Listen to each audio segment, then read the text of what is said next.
আজিৰ দিনটোত CLP মহোদয়েও নিজৰ কথাখিনি ক'লে তেওঁ কৈছে যে তেওঁ যি ধৰণে ক'বলৈ বিচাৰিলে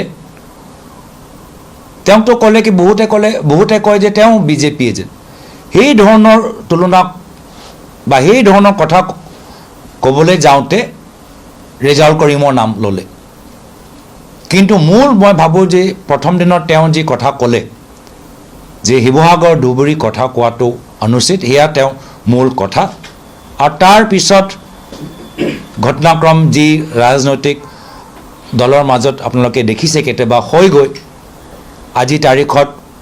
ৰেজাউল কৰিমে এটা পৃথক ৰাস্তা লৈছে নিজৰ বিবেকৰ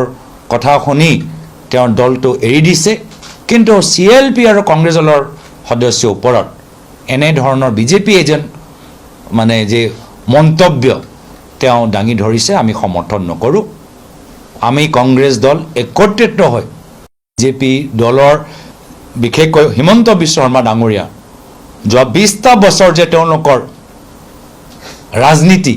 যি ৰাজনীতি অসমক ধ্বংস কৰিলে অসমক চিৰকালৰ বাবে একত্ৰিত আৰু সংকল্পবদ্ধ আজিৰ দিনটোত CLP মহোদয়েও নিজৰ কথাখিনি ক'লে